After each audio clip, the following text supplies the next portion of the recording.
Welcome to another episode of A Language I Love Is, a podcast all about language, linguistics, and love. I am your trusty host, Danny, and this time you and I are journeying to ancient Mesopotamia to hear all about a very important language of that region and beyond, Akkadian. Our expert guide is Iris Kamil of the University of Edinburgh, who is both a skilled communicator and a great enthusiast of all things ancient and linguistic.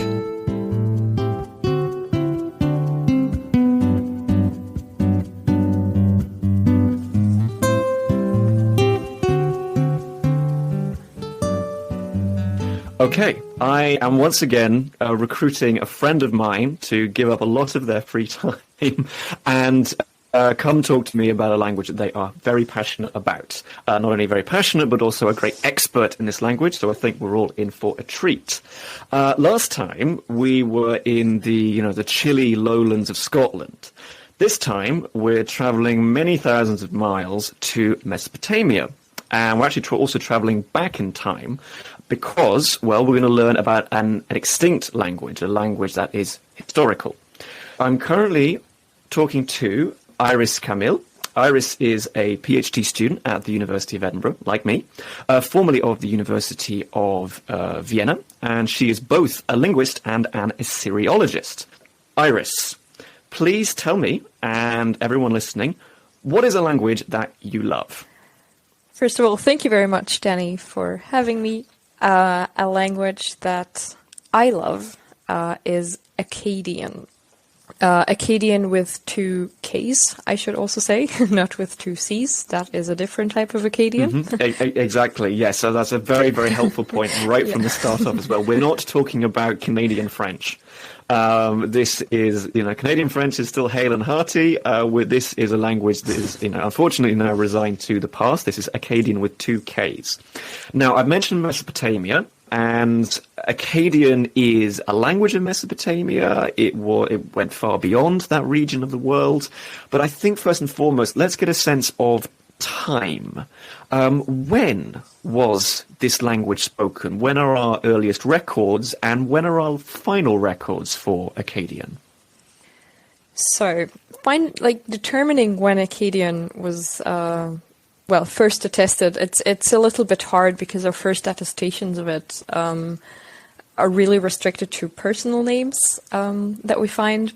We start seeing them around the 28th century BCE, which means, of course, that it was spoken much before that, right? But the personal names start appearing in the region of Mesopotamia and in written form around 27,000 BCE. It is attested in cuneiform, so Akkadian was written in cuneiform, a script that was invented for Sumerian, an unrelated language, by the way. And we find the last cuneiform tablets of Akkadian dated to the year of 79 AD. Wow, okay, so this is a long time span. That's fantastic. I mean, for a historical linguist, that is invaluable to have this huge time span. You can really see the way that the language has changed. So you mentioned Sumerian. You mentioned that Sumerian also spoken in Mesopotamia. These are two languages that are very much in contact with one another, but not related. So what is the genealogy of Akkadian? What other language is it related to? Any languages that, that we might know, for example? So Akkadian is a Semitic language, which means that it is related to languages such as Hebrew, Arabic, Amharic, Aramaic, also the modern South Arabian languages, which are perhaps a little less known. These are languages spoken today in Yemen and Oman. But yeah, it is related to Arabic, all of the Arabic dialects, Hebrew, modern and classical, Aramaic, again, classical and modern. We still have a lot of spoken Aramaic also. Amharic, which is spoken in Ethiopia. Ge'ez, which is used to be spoken in Ethiopia and Eritrea. Also a lot of Ethiopian languages, or generally Ethio-Semitic languages, such as Chaha, Tigre, Tigrinya, Garage in general, Yes, these are all languages that are related to Akkadian. Now, Akkadian itself is genealogically classified as East Semitic, whereas all of these other languages that I just mentioned are West Semitic, which means that we've had a split between these two language groups quite early on, probably even before Akkadian was first attested.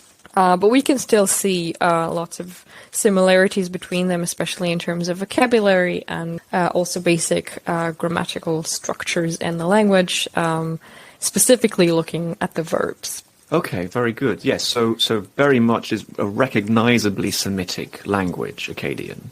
The question that first pops to mind is that it's in a very general Semitic context. You've just mentioned all these Semitic languages, which are still around today, all across, the Middle East and into Africa.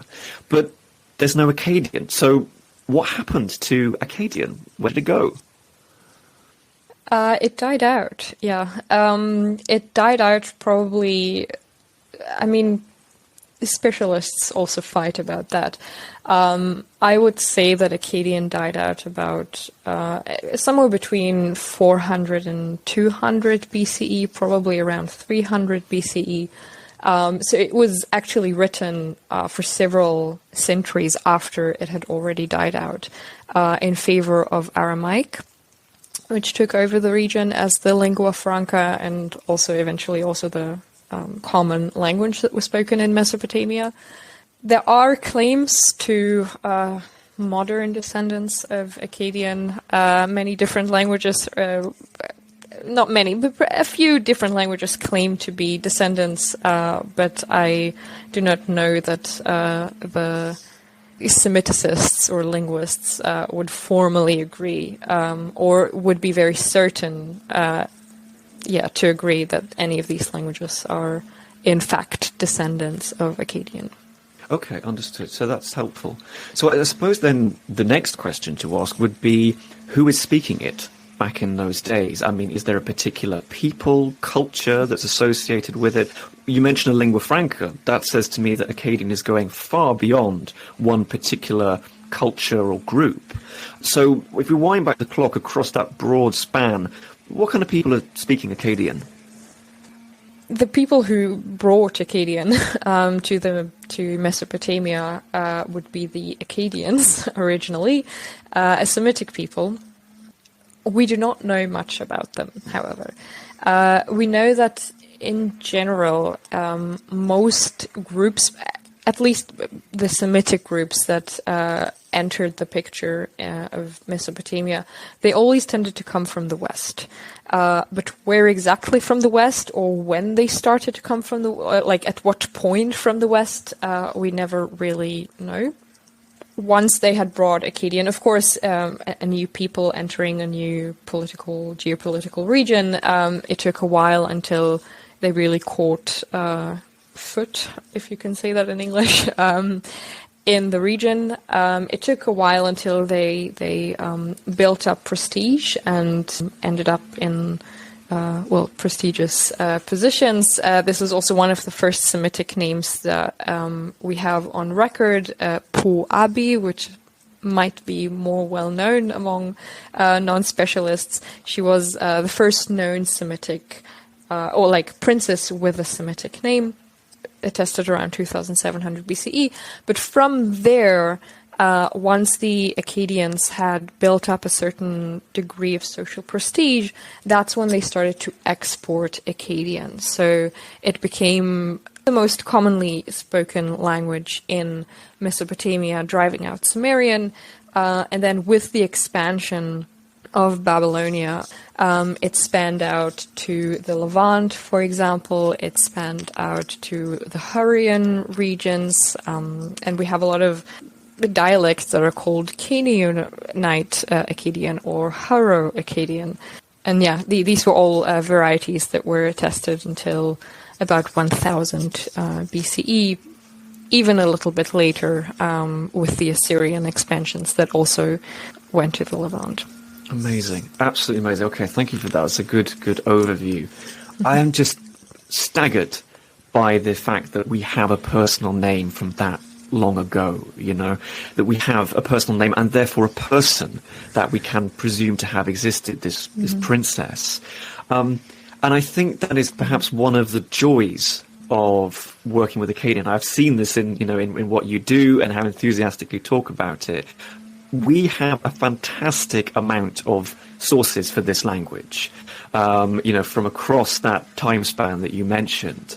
That we really, very personal, really get into the kind of the everyday life of people in Mesopotamia through this language and through the texts. And I suppose there's a reason why we have this for Akkadian, and that's really to do with the type of the sources that they made. I'm thinking especially of materials. I wonder if that's something that you can share your love for. Yes, of course. So cuneiform was written on clay tablets with reed styluses. What they would do is they would, now reeds are hollow on the inside, right? So they would cut out triangular shapes out of this barrier that reeds have. And this would serve as this triangular shape, right, that we see in cuneiform. They could either stamp the stylus into the clay tablet, making the triangular shape, or they could also drag it, making a line, right? So this is why you see these triangles and lines in cuneiform. Now, clay, when it hardens, when it dries, becomes quite durable. And even if it wasn't burned, which a lot of the times, well, they didn't burn it usually back then, but we're quite lucky that there was a lot of war in the region, and so every time someone won, they would burn the city, and that would burn all of the clay tablets for us, which would preserve them even better. And that makes for quite hardy and quite well preserved. Yeah, so it's as accidental firings then. Oh gosh, okay. So even the tablets which they did not fire and, to make them deliberately durable, some of them were accidentally fired by war. Oh, wow. Okay. But yeah, I suppose this is just everyday Assyriology, I think. Yes. So, that's a brilliant introduction, I feel. We're very comfortable now talking about Akkadian.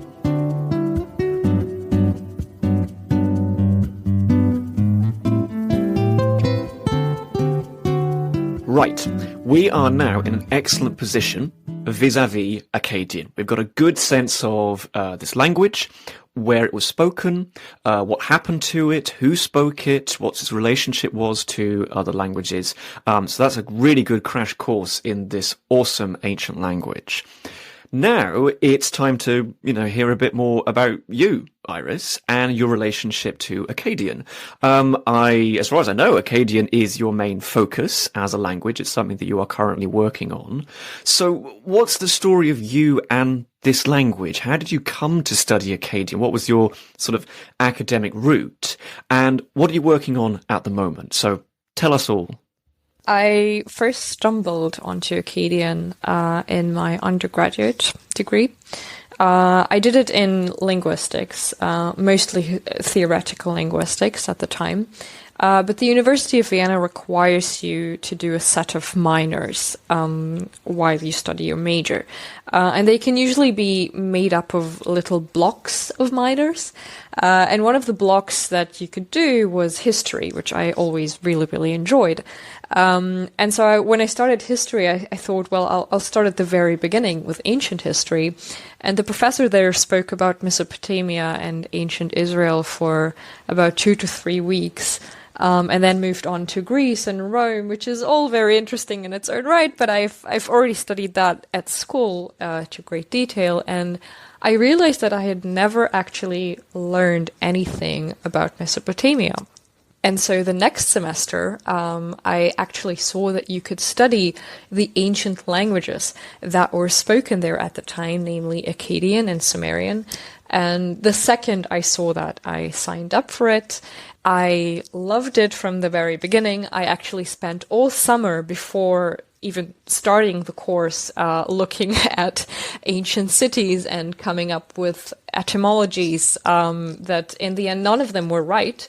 But when I asked my professor about them after the first lesson in Akkadian that I had ever had, he sort of immediately understood that I was a linguist and recruited me to also study Aramaic at the department. And that was really my first step onto Akkadian, Aramaic, Semitic in general. Anything that went beyond my native language, which is Hebrew. I see. So I can see the connections there, but why specifically Akkadian? You know, we have a wealth of languages from that region and that time period. So is there a certain je ne sais quoi about Akkadian that really attracted you to it? It really does, yeah. It is a bit of a fairy tale story, I like to call it, the way I discovered Akkadian and also the way I discovered my PhD topic. So what I am working on right now is, in fact, like that very first realization that I had when I spoke to my professor about Akkadian and Aramaic verbs, which is that Semitic has something called binyan, or template, for its verbs and nouns, and also some adjectives. And what it essentially refers to is the following. In Semitic, general word building that, as far as nouns and verbs are concerned, follows a very, very basic mechanism that combines roots with templates. Roots are usually 3 consonants that have some sort of base meaning, you could say. So one very famous example is kutub, which has to do with writing. So in Hebrew, for example, we can say katav, which is he wrote. We can say michtav, which is a letter.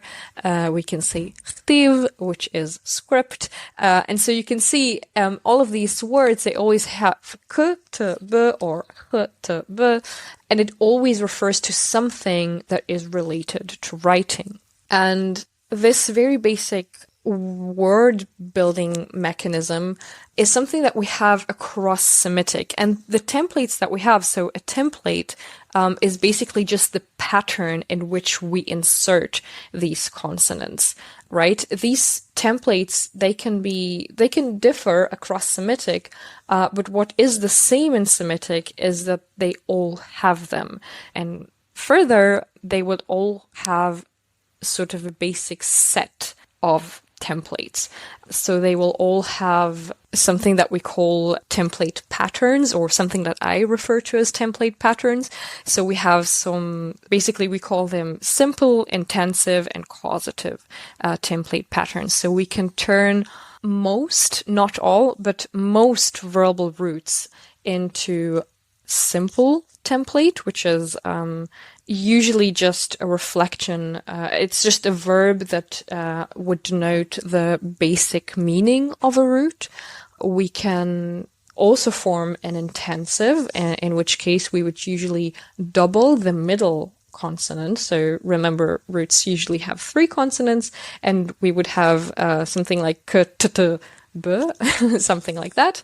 The intensive templates are a bit more difficult to understand. They can usually denote something like to make something XYZ, or to affect XYZ. And then finally, I should say they're not so well understood, and there is a very big part of my dissertation to understand that particular pattern better.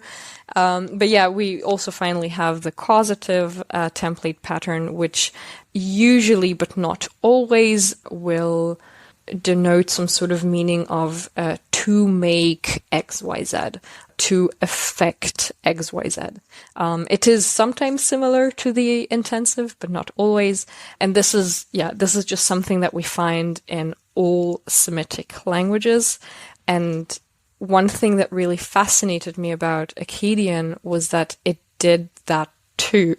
And when I learned Hebrew, I learned it as a native language, and I only went to school for 2 years in Israel. So I never really learned about formal grammar there. And when my professor explained to me how that system worked, it just really opened my eyes about my own native language that I could use perfectly, right? But I did not actually know what I was doing. And seeing that Akkadian worked exactly the same way as my native language was just really mind-blowing for me. And that this is what brought me, essentially, the verbal system, this root and template system that we have there, yeah. Amazing, absolutely amazing. So it's Akkadian, this ancient language, is then in return giving you knowledge about your own language through centuries of history, that divides the two.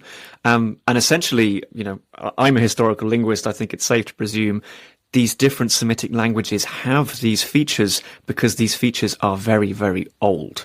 They go back to their common ancestor. So we're talking, millennia ago. Awesome. Okay. That's wonderful. I can absolutely see why you've fallen a little bit in love with Akkadian. Makes total sense to me.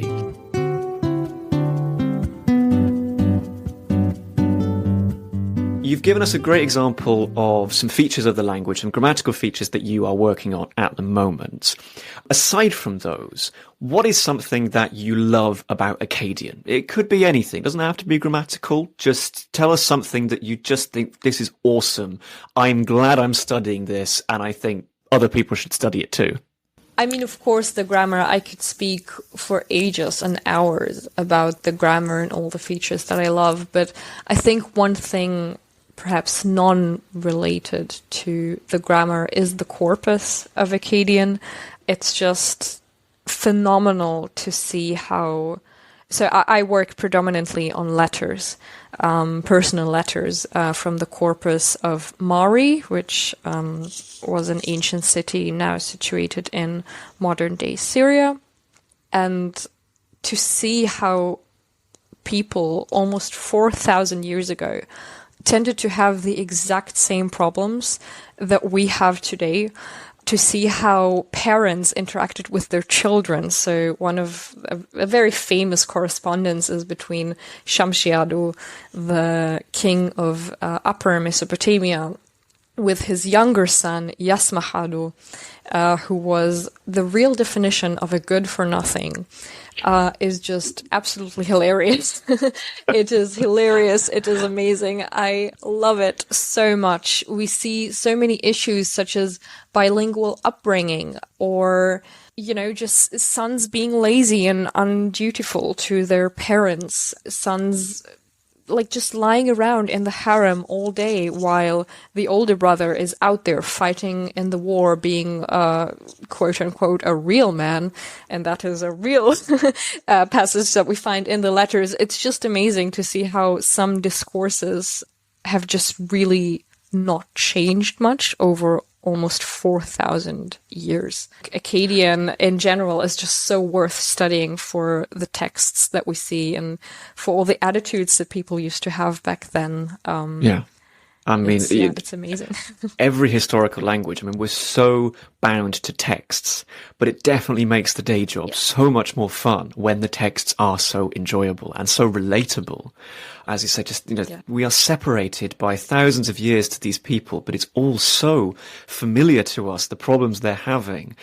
I'm not sure if people are aware of it at the moment, but there is an Akkadian tablet. I'm thinking of a specific letter that's taking the internet by storm. I'm thinking specifically of Ea Nasir. I apologize for my pronunciation. Ea Nasir, the terrible copper merchant. Ea Nasir, I apologize. But the copper merchant who's still making us laugh today, with just the most delightfully niche memes and online humor that it just goes to show that these Akkadian documents are alive. They're amazing. They're not dry at all.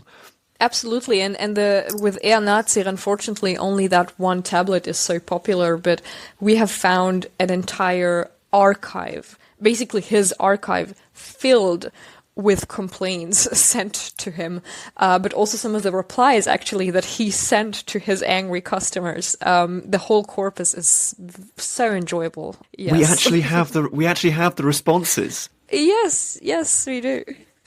Oh, that's incredible. Some So of we them, have at least, yeah. this terrible cheating copper merchant in Mesopotamia. We have all Yes. his angry hate mail, and then we have his attempts to Yes. respond to people. What does he do? Him Does he fight? gaslighting. Yeah. He actually Oh, gaslighting. he's So he says like, gaslighting. Yeah. so he Yes. says like, oh, it's so He fine. just tells them to chill. Yeah, chill. Don't worry. It's yeah. Oh, this is incredible. See, I absolutely get it. And no wonder that you are just so enthusiastic for this language. I mean, and what an amazing way into it as well. It's just through the lives of Yes. these very relatable people with their everyday problems. That because of literacy, because of the material that these documents are made of, as we say, clay, that we still have access to them to this day. I just think that's awesome. So I totally Yes. get it. So, we're being very enthusiastic here. I think I have to get you to be definite, okay? What is something that you want the audience to know about Akkadian? Tell us one specific thing, like a takeaway point, like, whoa, I did not know that about this language. Okay, I will tell you something again about the corpus of Akkadian and about the state of research that we're in, just to motivate people to work on it, out of everything that we have so far excavated and documented, we have only translated or actually published about 5 to 10%. Out of everything that is findable, we estimate that we have only found about between 1 and 3%. So there is so much more work to do for Akkadian and also Sumerian, actually. And so if anyone is interested in this career, there is a lot of work still to be done. It is so fascinating, so rich. You could specialize in anything that interests you, but make it Akkadian or make it Sumerian. You really could. So I really encourage anyone who is interested in this language. There is so much work still out there to be done. We are desperately looking for people. That's Right, something a lot of okay, people great. don't know. Now I want to study Akkadian. Please do. Now I want to join you guys now. This sounds absolutely incredible. The idea that there is so much work to be done. We've barely scratched the surface, both literally and figuratively, Barely. in terms of what's out there. Yes. Oh, wow. Okay. Well, thank you very much for that, enthusiastic recruitment drive for Akkadian Please. studies. Yeah, I Join think us. awesome. Well, I think that's really good to know. Two final short questions from me. Where can people study Akkadian? Where are some places that you recommend that people check out? And where can people find you and your research? So to study Akkadian, there are really a few major places. In the UK, you can study it in London, Oxford, Cambridge. I am unsure about Birmingham and Liverpool, but institutes keep on closing and shutting down. You can study it in Dublin, I know. You can study it in France on the mainland, in Germany, Austria, of course, where I studied, and it's highly recommended. You can study it in Italy. You can study it all over the United States, also in Canada. There is even a place, I think a department in Brazil that you can study in. It's really just a Google search away. There's a lot of Assyriology. There's also a lot of hidden, maybe not direct ways to study Assyriology. You could go through archaeology or the classics and find a way to Assyriology that way. As for how to find my work, I am on Twitter still, and I refuse to call it anything else until now. I quite agree. I am still there. I post letters, funny letters that I find, or also read about. I also have a website, which is just iriskamil.com, where I post all of my papers, handouts, slides, and yeah, of course, academia, ResearchGate, anything an academic has to have nowadays. Awesome. Okay, that's really handy because I think people are going to follow this with great interest. I think you've so successfully enthused us about this language, the work that needs to be done, the process of this language. I mean, it sounds incredible. I can't believe it. I'm feeling strange feelings right now about wanting to jump ship and come study Akkadian. But no, got my own PhD to finish first. So this has been incredible. Finish the PhD and then join us for the postdoc. Okay. Now you make a strong case. Yeah, the postdoc. Appreciated. Well, I'll definitely bear it in mind, and I think this has just been wonderful. I really hope people take away all that good information and all that enthusiasm that you have so successfully shared with us. So thank you very much. Thank you so much for having me.